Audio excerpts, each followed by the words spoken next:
Hare Krishna, everyone. Welcome to Youth Jam. Thank you so much for joining. It does seem like there's a bit fewer of us today, which means we'll get a more tight-knit session. So please turn your videos on if you can and be ready to participate for some fun reading and discussion.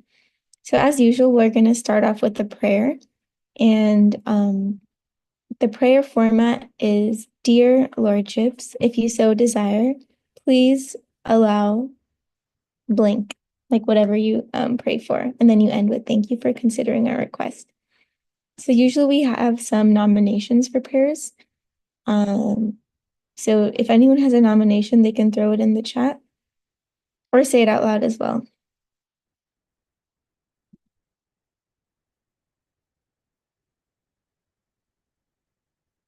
So we see that Brajaras Bhavana nominates Maithili. I second that nomination. So Maithili, please feel free to make the prayer.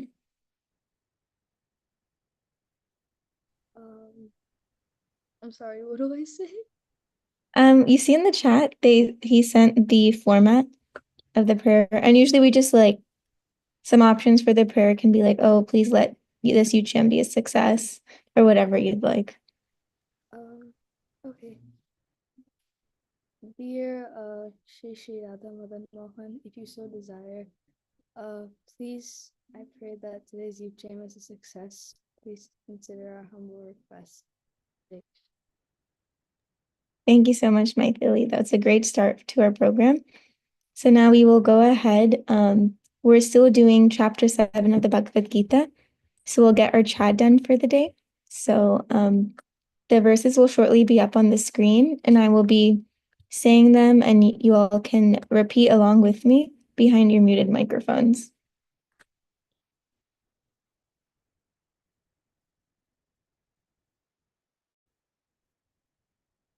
श्रीभगवानुवाच मया सक्तमना पार्थ योगं युञ्जन्मदाश्रय असंशयं समग्रं मां यथा ज्ञास्यसि तच्छृणु ज्ञानं तेऽहं सविज्ञानम् इदं वक्ष्याम्यशेषतः यज्ज्ञात्वा नेह भूयोऽन्यज् ज्ञातव्यम् अवशिष्यते मनुष्याणां सहस्रेषु कश्चिद् यतति सिद्धये यततामपि सिद्धानां कश्चिन्मां वेति तत्त्वतः भूमिरापो नलो वायु खं मनो बुद्धिरेव च अहङ्कार इतीयं मे भिन्ना प्रकृतिरष्टधा अपरेयमितस्त्वन्यां प्रकृतिं विधि मे परां जीवभूता महाबाहो ययेदं धार्यते जगत् एतद्योनीनि भूतानि सर्वाणीत्युपधारय अहं कृत्स्नस्य जगता प्रभवः प्रलयस्तथा मत्तः परतरं नान्यत् किञ्चिदस्ति धनञ्जय मयि सर्वमिदं प्रोक्तं सूत्रे मणिगणा इव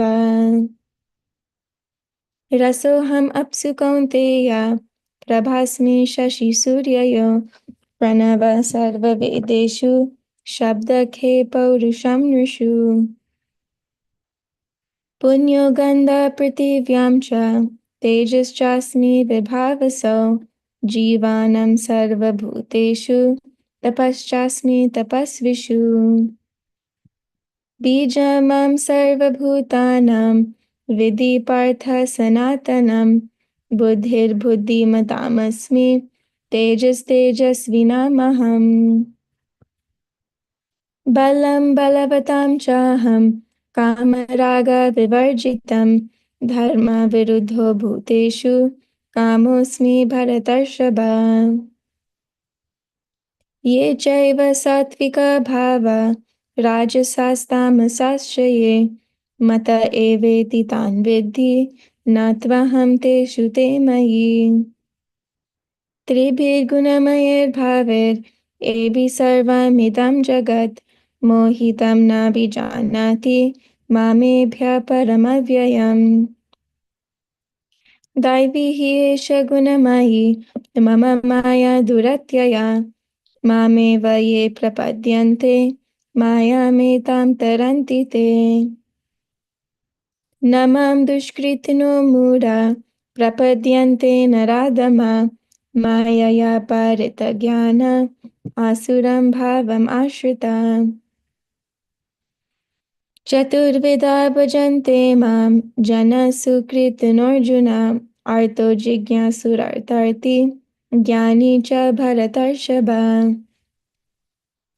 तेषां ज्ञानी नित्ययुक्ता एकभक्तिर्विशिष्यते प्रियो हि ज्ञानिनोत्यर्थम् अहं स च मम प्रिया उदारः सर्व एवैते ज्ञानित्वात्मैव मे मतम् आस्तिता स हि युक्तात्मा मामेवानुत्तमां गतिम् बहूनां जन्मनामन्ते ज्ञानवान् मां प्रपद्यते वासुदेव सर्वमिति समहात्मा सुदुर्लभा कामेस्ते प्रपद्यन्ते न्यदेवता तं तं नियममास्ताय प्रकृत्या नियता स्वया यो यो यां यां तनुं भक्ता श्रद्धयार्चितुमिच्छति तस्य तस्याचलां श्रद्धां तामेव विददाम्यहम् सतया श्रद्धया युक्तस्तस्य राधानमीहते लभते च तथा कामान् मयेव विहितान् हितान् अन्तवत्तु फलं तेषां तद्भवत्यल्पमेधसां देवान् देवयजो यान्ति मद्भक्ता यान्ति मामपि अव्यक्तं व्यक्तिमापन्नं मन्यन्ते माम बुद्धया परं भावं न जानन्तो मम व्ययम् अनुत्तमम् नाहं प्रकाश सर्वस्य योगमाया समावृता मूढोऽयं नाभिजानाति लोको मामजमव्ययम् वेदाहं समतीतानि वर्तमानानि चार्जुन भविष्यानि च भूतानि मां तु वेद न कश्चन इषद्वेषसमुत्थेन द्वन्द्वमोहेन भारत सर्वभूतानि सम्मोहं सर्गे यान्ति परन्तप येषां त्वन्तगतं पापं जनानां पुण्यकर्मणां ते द्वन्द्वमोहनिर्मुक्ता भजन्ते मां दृढव्रता जरामरणमोक्षाय मामाश्रित्य यतन्ति ये ते भ्रम तद्विदु कृत्स्नम् अध्यात्मं कर्म चाखिलम् साधिभूतादिदैवं मां साधियज्ञं च ये विदु प्रयाणकालेऽपि च मां ते विदुर्युक्तचेतसा ॐ तत्सत् इति श्रीमद्भगवद्गीतासूपनिषत्सु ब्रह्मविद्यायां योगशास्त्रे श्रीकृष्णार्जुनसंवादे ज्ञानविज्ञानयोगो नाम सप्तमोऽध्यायः Hari Om. I thank you everyone for reading the shlokas. Now we can go into the translations.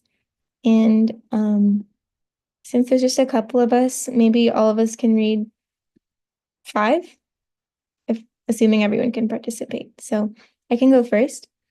And you guys can raise your hands just for the order, or else I'll call on you. The Supreme Personality of Godhead said, "Now hear, O son of Pritha, how by practicing yoga in full consciousness of me, with mind attached to me, you can know me in full, free from doubt. I shall now declare unto you in full this knowledge, both phenomenal and numinous. This being known, nothing further shall remain for you to know. Out of many thousands among men, one may endeavor for perfection, and of those who have achieved perfection, hardly one knows me in truth. Earth, water, fire, air, ether, mind, intelligence, and false ego, Altogether, these 8 constitute my separated material energies.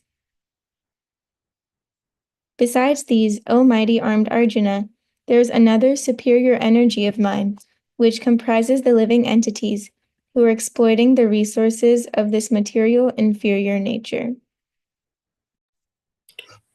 All created beings have their source in these two natures. Of all that is material and all that is spiritual in this world, know for certain that I am both the origin and the dissolution. O conqueror of wealth, there is no truth superior to me.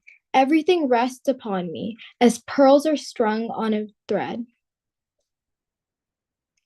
O son of Kumti, I am the taste of water, the light of sun and the moon, the syllable Om in the Vedic mantras. I am the sound of in either the ability in man. I am the original fragrance of the earth, and I am the heat in the fire. I am the life of all that lives, and I am the penance of all aesthetics. Aesthetics? Ascetics. Aesthetics. Thank you. O son of Partha, know that I am the original seed of all existence, the intelligence of all intelligent, and the powers of all powerful men. I am the strength of the strong, devoid of passion and desire. I am sex life which is not contrary to religious principles, O Lord of the Bharatas, Arjuna. Know that all states of being, be they of goodness, passion, or ignorance, are manifested by my energy. I am, in one sense, everything, but I am independent. I am not under the modes of material nature, for they, on the contrary, are within me. Deluded by the three modes, goodness, passion, and ignorance, the whole world does not know me, whom above the modes and inexhaustible. This divine energy of mine, consisting of the three modes of material nature, is difficult to overcome, but those who have surrendered unto me can easily cross beyond it. Those miscreants who are grossly foolish, who are the lowest among mankind, whose knowledge is stolen by illusion, and who partake of the atheistic nature of demons, do not surrender unto me.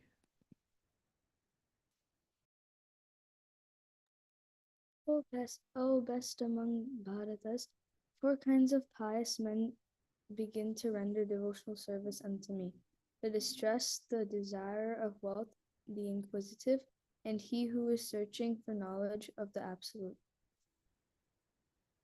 These, one who is in full knowledge and who is always engaged in pure devotional service is the best, for I am very dear to him, and he is dear to me.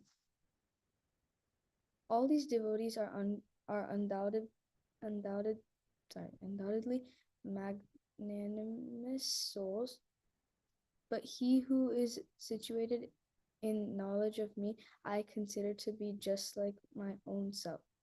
Being engaged in my transcendental service, he is sure to attain me, the highest and most perfect goal. After many births and deaths, he who is actually in knowledge surrenders unto me, knowing me to be the cause of all causes and all that is. Such a great soul is very rare. Those whose intelligence has been stolen by material desires surrender unto them demigods and follow the particular rules and regulations of worship according to their natures. I'm in everyone's heart as the super soul. As soon as one desires to worship some demigod, I make his faith steady so that he can devote himself to that particular deity. Endowed with such a faith, he endeavors to worship a particular demigod and obtains his desires. But in actuality, these benefits are bestowed by me alone. Men of small intelligence worship the demigods, and their fruits are limited and temporary. Those who worship the demigods go to the planets of the demigods, but my devotees ultimately reach my supreme planet. Unintelligent men who do not know me perfectly think that I, the Supreme Personality of Godhead, Krishna, was impersonal before and have now assumed this personality. Due to their small knowledge, they do not know my higher nature, which is imperishable and supreme. I am never manifest to the foolish and unintelligent. For them, I am covered by my internal potency, and therefore they do not know that I am unborn, and infallible.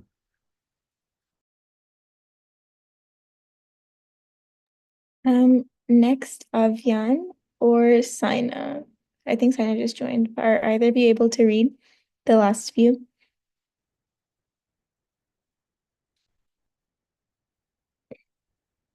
Oh, Avyan, I saw you got off mute. Are you able to read?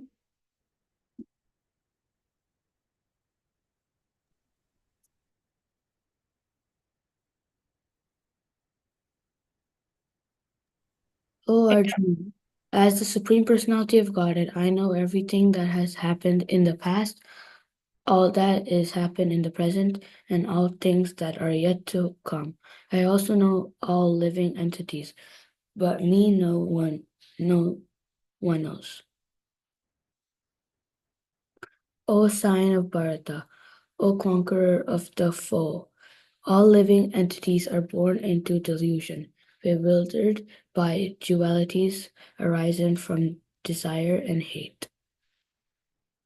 Persons who have acted piously in previous lives and in this life, and whose sinful actions are completely eradicated, are freed from the dualities of delusion, and they engage themselves in my service with determination. Intelligent persons who are endeavoring for liberation from old age and death take refuge in me in devotion, no service. They are actually Brahmins because they entirely know everything about transcendental activities. Those in full consciousness of me, who know me, the Supreme Lord, to be the governing principle of the material manifestations of the demigods and of all methods of sacrifice, can understand and know me, the Supreme Personality of Godhead, even at the time of death.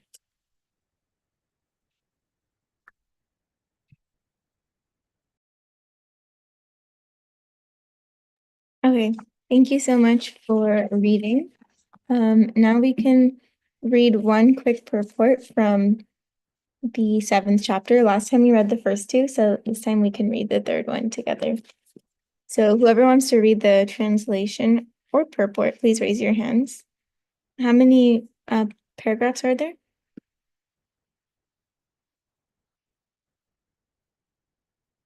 4? Yeah, like 5.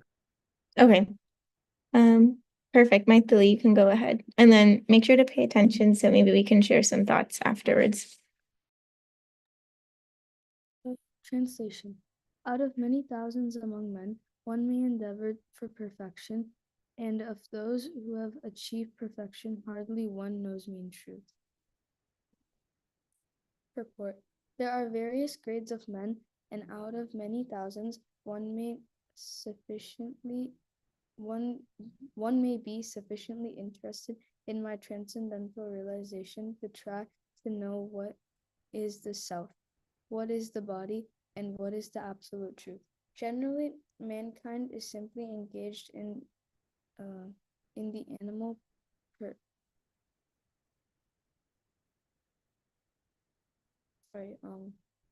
propensities, namely eating, sleeping, mating, and defending and mating, and hardly anyone is interested in transcendental knowledge. The first 6 chapters of the Gita are meant for those who are interested in transcendental knowledge, in understanding the self and the super self, and the processes of realization by Jnana Yoga, Dhyana Yoga, and discrimination of the self from matter. However, Krishna can be known only by persons who are in Krishna consciousness. Other transcendentalists may achieve impersonal Brahman realization, for this is easier than understanding Krishna. Krishna is the Supreme Person, but at the same time, he is beyond the knowledge of Brahman and Paramatma. The yogis and jnanis are confused in their attempts to understand Krishna, although the greatest of the impersonalists, Sripad Shankaracharya, has admitted in his Gita commentary that Krishna is the Supreme Personality of Godhead. His followers do not accept Krishna as such, for it is very difficult to know Krishna, even though one has transcendental realization of impersonal Brahman. Krishna is the Supreme Personality of Godhead, the cause of all causes, the primeval Lord Govinda, Ishvara Parama Krishna Satchidananda Vigraha, Anadir Adir Govinda Sarva Karana Karanam. It is very difficult for the non-devotees to know him. Although non-devotees declare that the path of bhakti or devotional service is very easy, they cannot practice it. If the path of bhakti is so easy as the non-devotee class of men proclaim, then why do they take up the difficult path? Actually, the path of bhakti is not easy. The so-called path of bhakti practiced by unauthorized persons without knowledge of bhakti may be easy, but when it is practiced factually according to the rules and regulations, the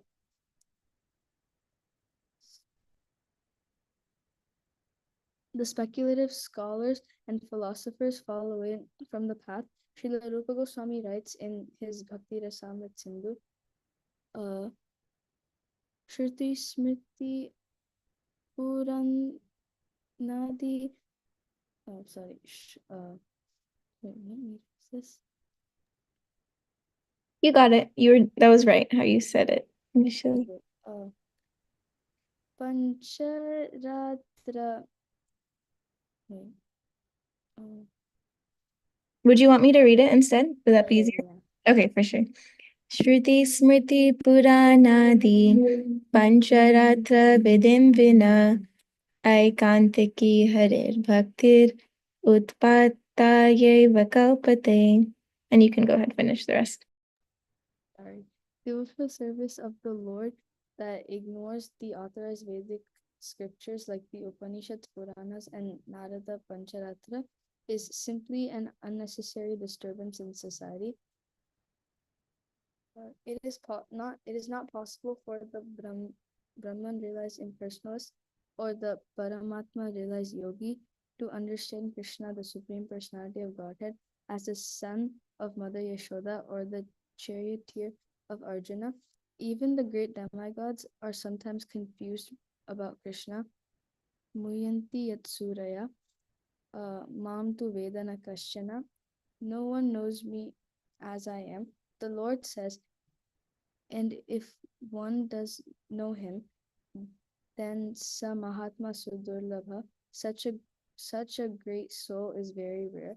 Therefore, unless one practices devotional service to the Lord, one cannot know Krishna as he is Tattvataha, even though one is a great scholar or philosopher. Only the pure devotees can know something of the inconceivable transcendental qualities in Krishna. His being the cause of all causes, his omnipotence Omnipotence.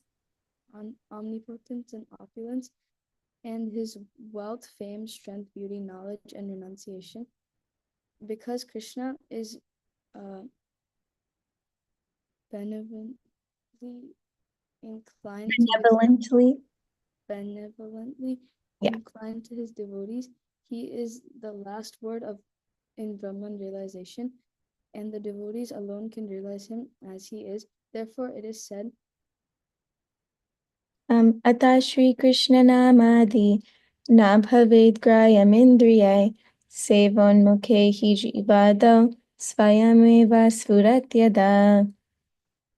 no one can understand Krishna as he is by the blunt material senses, but he reveals himself to the devotees, being pleased with them for their transcendental loving service unto him. Bhakti Rasamrita 1.2, text 234. All right, thank you so much, my Lily. And now, does anyone want to share any quick realizations or thoughts they had reading that purport?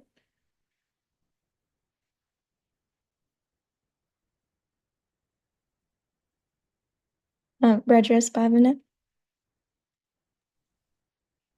I like how Prabhupada really broke it down into what kind of people come close to Krishna, what kind of people don't fully get there, and so on. There's so many different levels, and Prabhupada he just nicely broke it down for us just to like show that even the desire to want to love Krishna is so rare, let alone those that actually are able to develop that relationship with him. Yeah, even my realization from this was similar. How like us being on Youth Jam means we're really the cream of the crop in terms of like the human race, because it's so rare to get a human birth, number one. And then out of those, some are just endeavoring. And then it's like extremely rare to be interested in Krishna consciousness. So I was feeling proud and happy for all of us who are fortunate enough to be here.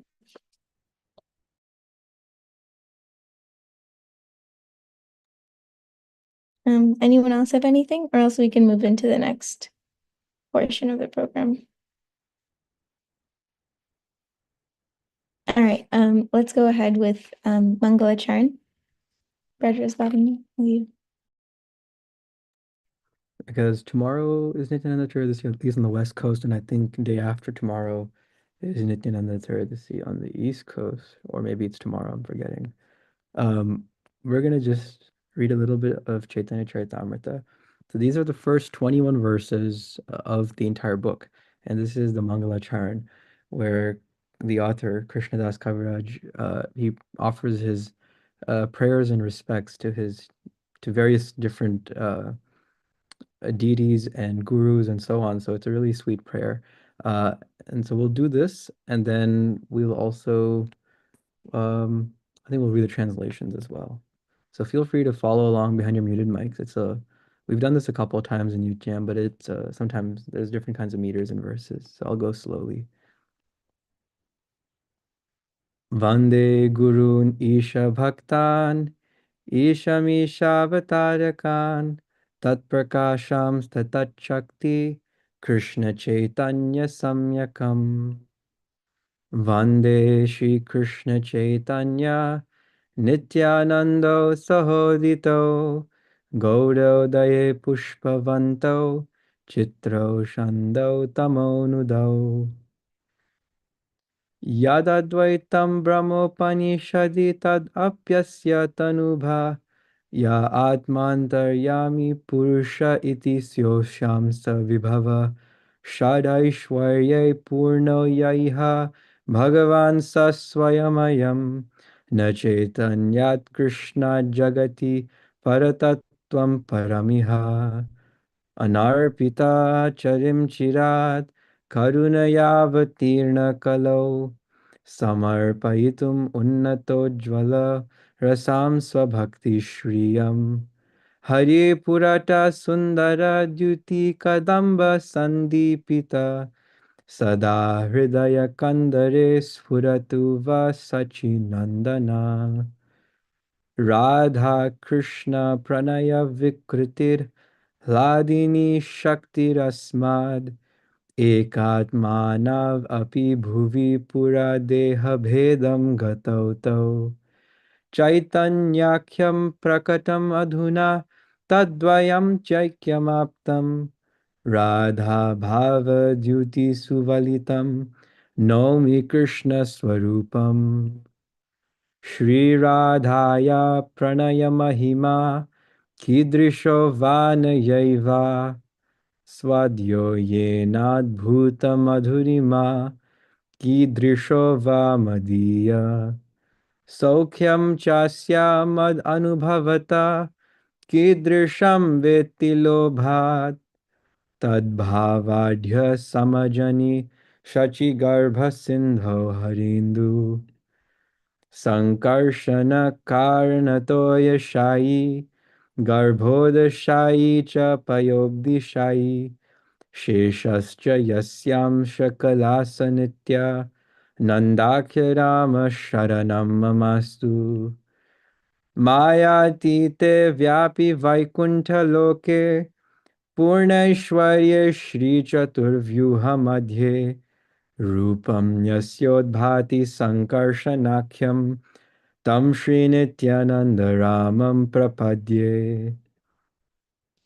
माया भारता जाण्डसङ्घाश्रयाङ्ग शेते साक्षात्कारणां बोधिमध्ये यस्यैकांश श्रीपुमान् आदिदेवस् तं श्रीनित्यानन्दरामं प्रपद्ये यस्यां शांश शीलगर्भोदशायी यन्नाव्यब्जं लोकसङ्घाटनालं लोकस्रष्टु सूतिका धाम धातुस्तं श्रीनित्यानन्दरामं प्रपद्ये यस्यां शांश परात्माखिलानां पोष्टा विष्णुर्भाति दुग्धाब्धिशायी शौनी भर्ता यत्कलासोऽप्यनन्तस् तं श्रीनित्यानन्दरामं प्रपद्ये महाविष्णुर्जगत्कर्ता मायया यसृजत्यदा तस्यावतार एवायम् अद्वैताचार्य ईश्वर अद्वैतं हरिणाद्वैताद् आचार्यं भक्तिसंशनात् भक्तावतारम् ईशं तम् अद्वैताचार्यम् आश्रये पञ्चतत्त्वात्मकं कृष्णं भक्तरूपस्वरूपकं भक्तावतारं भक्ताख्यं नमामि भक्तशक्तिकम् जयतां सुरतो पङ्गोर्मम मण्डमतिर्गति मत्सर्वस्वपदाम्भोजो राधामदनमोहनो दिव्यद्वृन्दारण्यकल्पद्रुमाध श्रीमद्रत्नागारसिंहासनस्थौ श्रीमद् राधा श्रीलगोविन्ददेवौ पृष्ठालीभिः सेव्यमानौ स्मरामि श्रीमान् रासरसारम्भी वंशीवटतटस्थितः कर्षन् वेणुस्वनैर्गोपीर्गोपीनाथ श्रियेस्तुना जय जय श्री चैतन्य जय नित्यानंद जय अद्वैत चंद्र जय गौर भक्त वृंद এই তিন ঠাকুর গৌরিয়াকে করিয়াছেন আত্মসাৎ এ তিনের চরণ বন্দন তিনে মোর নাথ গ্রন্থের আরম্ভে করি মঙ্গলাচরণ গুরু বৈষ্ণব ভগবান তিনের স্মরণ তিনের স্মরণে হয় বিঘ্ন বিনাশনা অনায়াসে হয় নিজ বাঞ্ছিত পুরাণ. All right, now we'll read the translations. So feel free to raise your hands. Let's do 6 each. Does anyone want to get us started? Maitili, go for it. I offer my respectful obeisances unto the supreme spiritual masters, the devotees of the Lord's incarnations, his plenary portions, his energies, and the primeval Lord himself. Shri Krishna Chaitanya. I offer my respectful obeisances unto Shri Krishna Chaitanya and Lord Nityananda, who are like the sun and moon. They have arisen simultaneously on the horizon of Gauda to dissipate the darkness of ignorance and thus wonderfully bestow benediction upon all.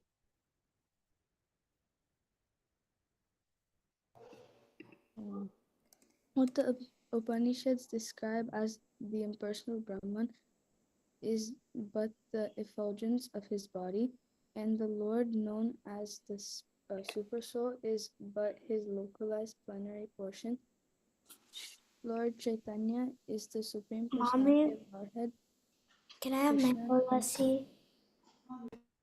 Krishna himself, full with six opulences, he is the absolute truth, and no other truth is greater than him or equal to him.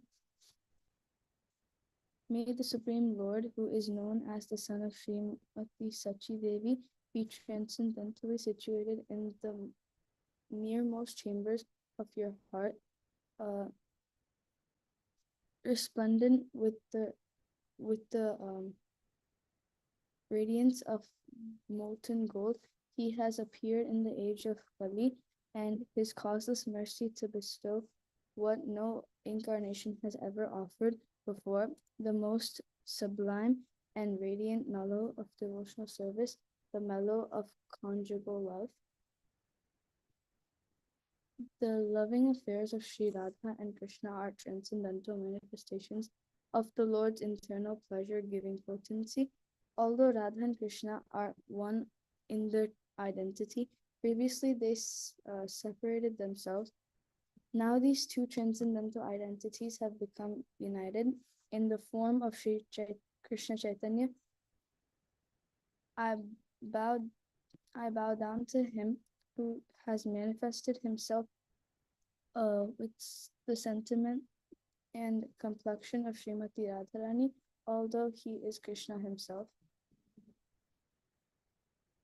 Desiring to understand the glory of Radharani's love, the wonderful qualities in him that she alone relishes through her love, and the happiness she feels when she realizes the sweetness of his love, the Supreme Lord Hari, richly endowed with her emotions, appeared from the womb of Srimati Sachi Devi as the moon appeared from the ocean.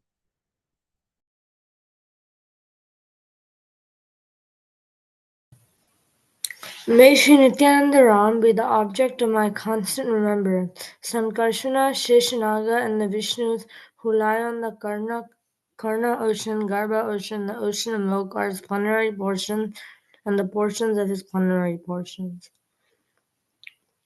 I surrender unto the lotus feet of Sri Nityananda Ram, who is known as Sankarshana, in the midst of the Chatur Vyuha consisting of Vasudeva, Sankarshana, Pradyumna, and Aniruddha. He possesses full opulences and resides in the Vaikuntha Loka, far from the material creation. I offer my full obeisances unto the lotus feet of Sri Nityananda Ram, whose partial representation called Karnodaksha Vishnu, lying on the Karna ocean, is the original Purusha, the master of the illusory energy and the shelter of all the universes. I offer my respectful obeisances unto the feet of Sri Nityananda Ram, a partial part of whom is Garbhodaksha Vishnu. From the navel of Garbhodaksha Vishnu sprouts the lotus that is the birthplace of Brahma, the engineer of the universe. The stem of that lotus is the resting place of the multitude of the planets. I offer my respectful obeisances unto the feet of Sri Nityananda Ram, whose second part is the Vishnu lying in the ocean of milk. That Kshirodakshayi Vishnu is the supersoul of all the living entities and is the maintainer of all the universes. Sheshanaga is his further subpart. Lord Advaitacharya is the incarnation of Mahavishnu, whose main function is to create the cosmic world through the actions of Maya. Because he is non-different from Hari, the Supreme Lord, he is called Advaita, and because he propagates the cult of devotion, he is called Acharya. He is the Lord and the incarnation of the Lord's devotees. Therefore, I take shelter of him.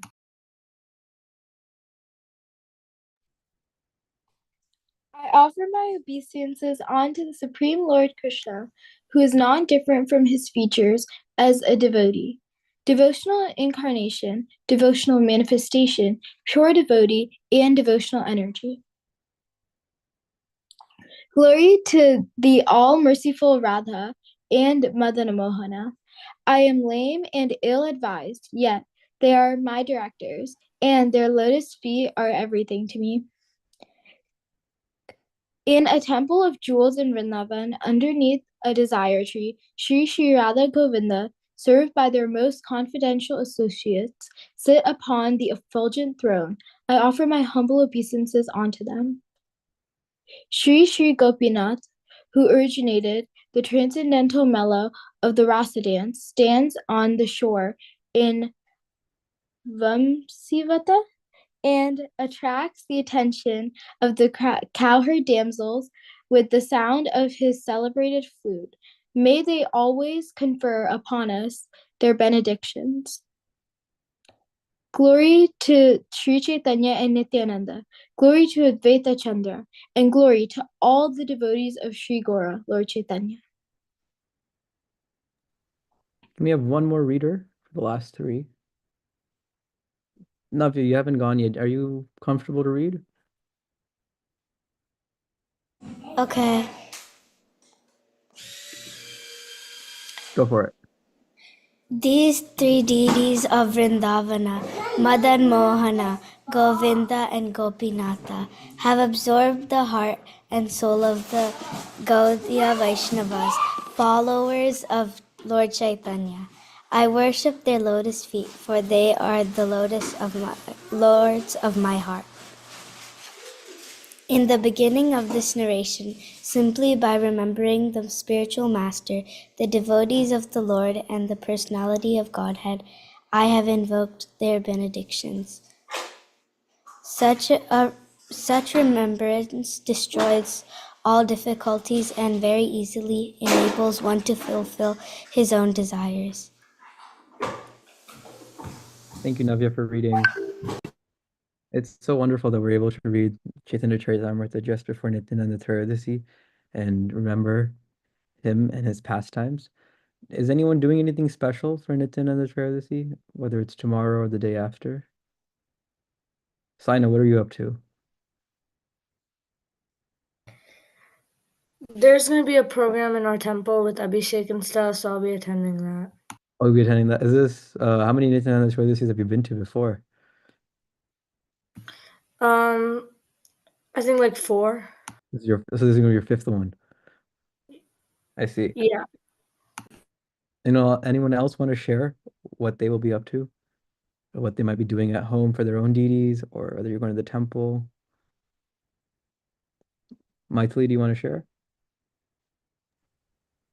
I usually just I dress the deities and I do abhishek for them, and then I go to temple and just spend the day there. That's wonderful. Thanks for sharing, Maithili. Avyan, is this your first time joining, by the way? Yes. Welcome to Youth Jam. Hare Krishna. Do you want to introduce yourself first? Want to tell us your name, where you're from, and what brings you here? My name's Avian, and my mom joined me in this class. I am 11 years old currently. Welcome, Avyan. We're glad to have you.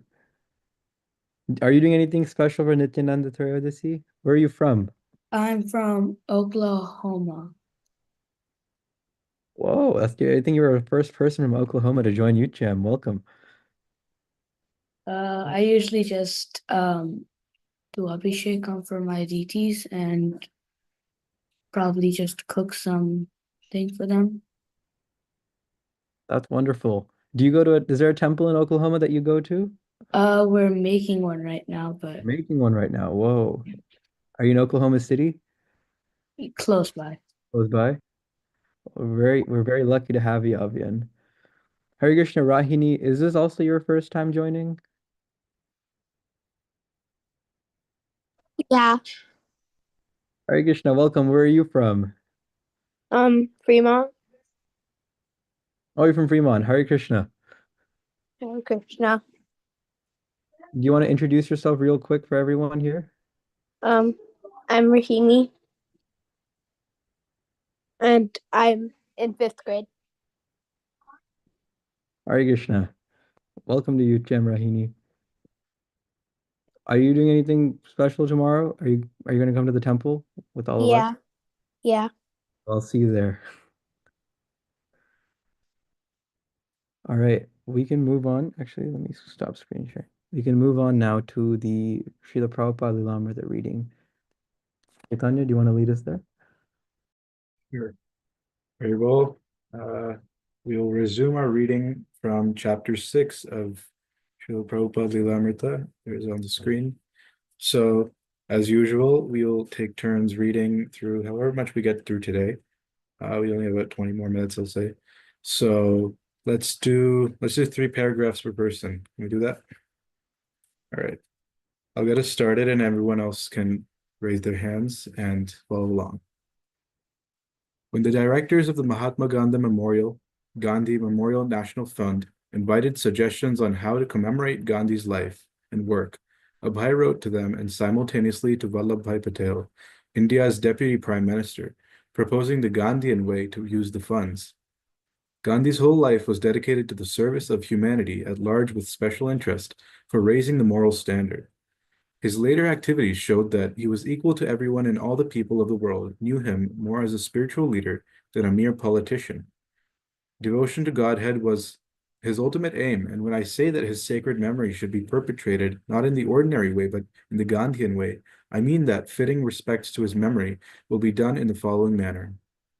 Abhay wrote of a Mahatma Gandhi rarely described, Gandhi as a Vaishnava. Despite his pressing political activities, Gandhi had never missed his daily prayer meetings in the evenings. Even at the time of his assassination, he had been on his way to attend his daily kirtan.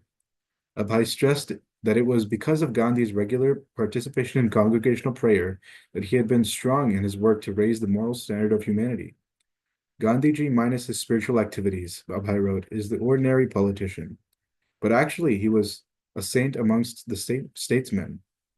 Abhay wrote that it had been Lord Chaitanya who had originated the congregational chanting of the names of Krishna and Ram, and his followers, the 6 Goswamis, had left a wealth of literature for discussing and understanding.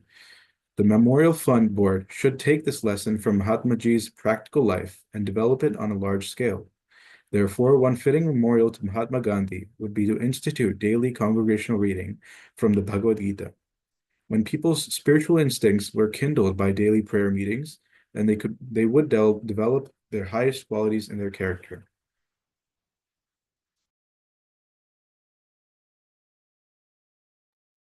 Abhay had a second suggestion. Gandhi was known for his attempts to enable the lower classes to enter the temples, and in Noakhali, he had installed the deity of Radha and Krishna for the ordinary man to worship, although this was generally taken as a side issue of Gandhi's work. Abhay took it as the essence, that Gandhi was a theistic movement. Abhay explained that although there were hundreds and thousands of temples in India, they were not being properly managed, and therefore educated citizens were neglecting them. In the original Vedic culture, the purpose of the temples had been to nurture spiritual culture. If the temples of India could be reorganized as vital spiritual centers, then the disturbed minds of the day could be trained for life's higher duties. Such education and practice, Abhay wrote, can help man in realizing the existence of God, without whose sanction, according to Mahatma Gandhi, not a blade of grass moves. He also referred to Gandhi's Harijan movement, which most people saw as Gandhi's humanitarian effort to grant equal rights to untouchables, whom Gandhi had recognized as Harijan, people of God. Abhay stressed that this was also an essentially spiritual aspect of Gandhi's life. But rather than simply rubber stamping an untouchable as Harijan, Abhay argued there must be a systematic program for elevating people of the lower classes. This program was taught in the Bhagavad Gita and could best be applied under the guidance of a bona fide devotee of the Lord.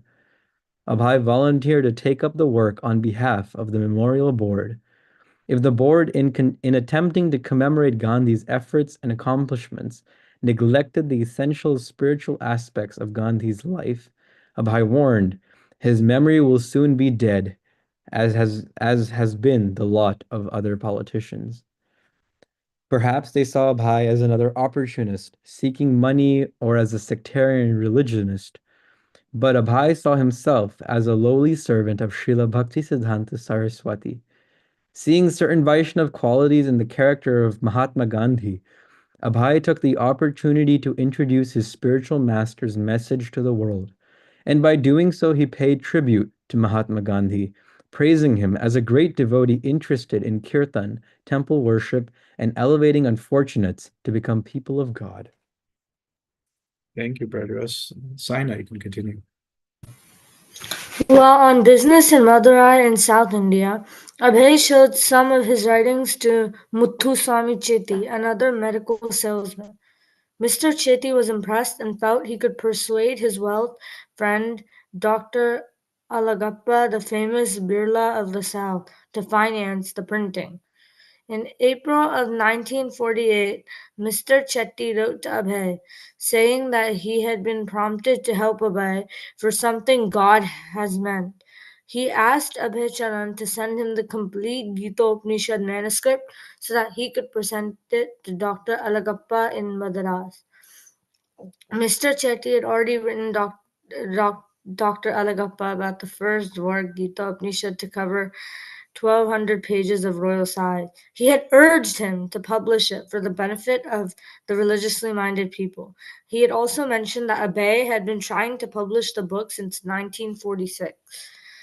Dr. Alagappa soon replied to Mr. Chetty and said that he was interested, and Mr. Chetty wrote to Abhay, "So I am on my way to help you, and only God must help me. As for talking business with Dr. Alagappa, there would be no need, since once he does it, it is for the sake of benevolence." Anticipating success, Mr. Chetty invited Abhay to come to Madras and meet Dr. Alagappa. There he will arrange for what God has meant for you to do in religious duty. In Madras, Abhay would be able to check and correct the proofs of his manuscript and see the book through various stages of printing. It was a big opportunity, and Abhay was not one to miss an opportunity. If the book could be published, it would be a great victory in his mission to fulfill the request of Srila Bhakti Siddhanta Saraswati Thakur. But then the worst thing happened. The manuscript was stolen. It was the only copy, the one Abhay was keeping safely at home. He questioned his family and servants, but no one knew what had happened. Abhay was baffled. So much work had been undone. He felt he had worked so many months for nothing. Although he couldn't prove anything, he suspected that his servant or even his son might have done it with a motive for raising money, but it remained a mystery. Thank you, Saina. Sanvi? During 1949, Abhay wrote articles in Bengali and submitted them to his godbrother B.P. Keshava Maharaj, who published them in his Gaudiya Patrika. Abhay's format for addressing world problems was the same as his spiritual masters. Even at their first meeting in 1922, Srila Bhaktisiddhanta Saraswati had countered Abhay's nationalistic arguments by stressing that the real crisis, um, crisis in the world was neither social nor political nor anything material, but was simply the death of transcendental knowledge. Abhay simply elaborated on the theme. He never advocated that the ordinary concerns of the world be disregarded, but he stressed that crises can be solved only when the leadership is God conscious. If Krishna consciousness were put first, other concerns could be brought into line. But without Krishna consciousness, so called solutions were only folly. Abhay began his first Bengali article by quoting an editor from the Allahabad edition of the Calcutta newspaper Amrita Bazaar. But Bazaar? The editor had sorely lamented that India's worst troubles had not yet ended despite national independence. The National Week has begun. The memories of Javal, Jalanwal Bagha and political serfdom no longer troubles us, but our trouble is far from being at an end. The dispensation of providence, mankind cannot have any rest. If one kind of trouble goes, another quickly follows. India, politically free, is faced with difficulties no less serious than those that troubled us under a foreign rule. Sanvi, Navya, Rahini, Avyan, would any of you like to read?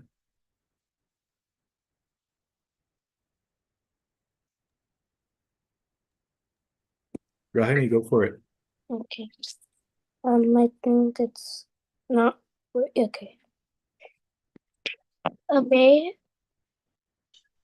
seized on editorial reflection as proof of the basic defect of all worldly plans for amelioration.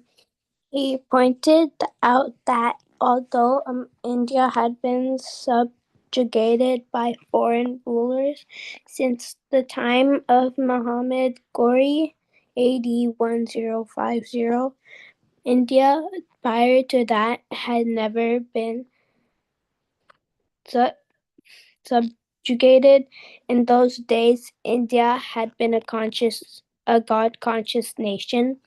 It was when India's leaders had abandoned their spiritual heritage that India had fallen. Yeah, you can read 2 more paragraphs. Thus, Indians should see that they were now being punished against the stringent laws of material nature. The Honorable Editor of Amrita Bazar Patrika, Abay noted, has written so sadly, if one goes, another quickly follows. But that started in the Bhagavad Gita a long time previously. It was the same theme he had stated in 1944 Back to Godhead articles, and the theme of the so many letters. Also, man, due to his neglect of the Supreme Lord, is being punished by the material nature, which is directly controlled by the Supreme Lord. Men may write newspaper articles, pass measures at meetings and conferences, and attempt to overcome nature by scientific research, yet they remain unable to surmount nature's law as they try to escape their as they try to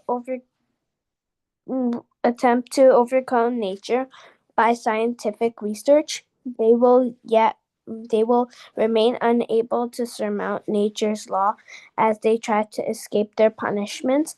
The Supreme Lord will cast them deeper into illusion, and they will fall miserably.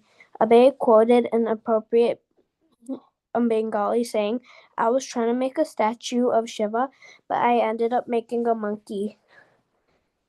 In order to rid the world of misery and bring about happiness, we have now created an atomic bomb, seeing the all-pervading destruction which could take place in the near future by atomic reactions. Western thinkers have become greatly disturbed.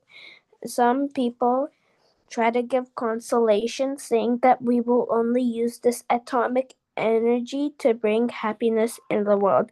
This is also another enigma about illusory potency. Thank you, Rahini. Let's get one more reader. Avyan, you want to read? I don't think you've read yet. The problem, I explained, was that the world was lacking Krishna conscious devotees. Leaders under the influence of material nature could never solve the problems of the world. Materialistic illusion was especially prevalent in the Western countries, which Indians should not try to imitate. Abhay prophesied, however, that Krishna consciousness would one day reach the West. In the Western countries, There has never been any discussion of the religion between the atomic individual soul and the supreme, complete conscious personality of Godhead. Neither their activities nor their state in the ultimate perfection has been investigated. That is why, even though they have made so much material advancements, they are swimming in the burning poison of sensualism. We can be absolutely certain that India's real peace formula will one day reach their ears. Abai's articles began appearing regularly in the Gaudiya Patrika. His godbrothers appreciated his writings. He denounced denunciation of the materialistic mentally was reminiscent of Srila Bhakti Siddhanta Saraswati's. In Abhay's hands, the Bhagavad Gita's concept of the Asura demon was no longer merely a deception of mythology or legendary enemies. The Asura had come to life in modern day culture, with even an Indian prime minister. But as Abhay pointed out to his denunciation of the misleaders was not his own. He was only repeating the words of Krishna. Thank you so much, Avian. Thank you, everyone who read. As always, this is just really nice to get another glimpse into Srila Prabhupada's life before he came to the West and started the big preaching movement that we're aware of. There's so much background information that we always get to pick up.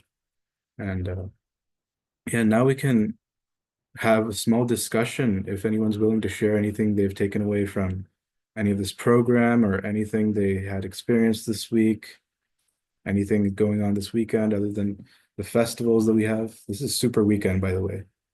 We have Ekadashi, we have on the West Coast at least, Varaha Dwadashi and Nityananda Trayodasi in the pretty much the same weekend.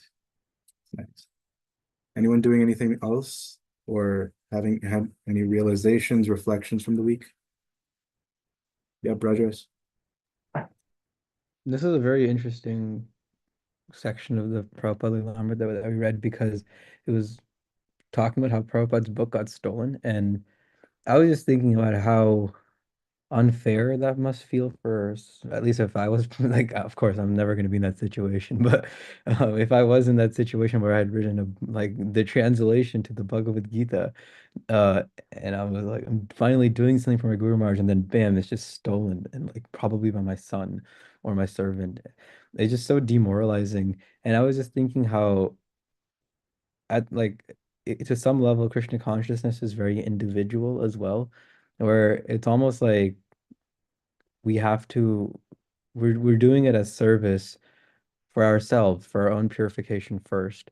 Because then if we think of it like that, there is not we're not attached to that result of the book getting published or people becoming devotees. Like we're just out here doing our part for ourselves, for our own service, to build our own relationship with Krishna and to serve our own guru. We're not trying to create some kind of impact. Of course, that's the end goal of those that we serve in that process. But I was just thinking how the only way I feel like I could get over my book getting stolen or my manuscript getting stolen would be like if I thought of it like that. And so it's just so nice to get this little peek into Prabhupada's life. Yeah, and this is even, I mean, obviously, Srila Prabhupada went through so much more afterward. And it's like, I think even when there's another spoiler alert later in the Prabhupada Leelamrita, it's a similar thing where he's in New York and he's in this very not the best place in New York, and he gets his typewriter and some other things stolen as well. And you know, at that point, at least he has more resources. But this is like one of those first occurrences of that's pretty horrible to happen to, and it's just considering how many times he must have experienced this, even like that's not so written into these pastimes and everything that we read about.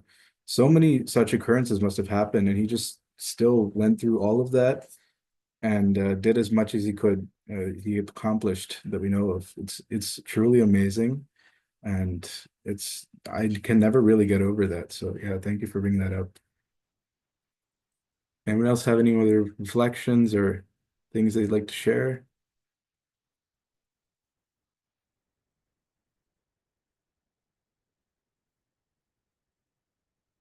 Okay, if not, I think we can end there today.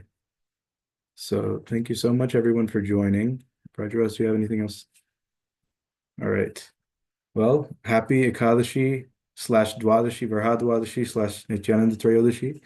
And thank you so much, everyone, for joining. And we'll see you again next week at 3 p.m. PST or 6 p.m. EST. So, Hare Krishna. Hare Krishna, everyone.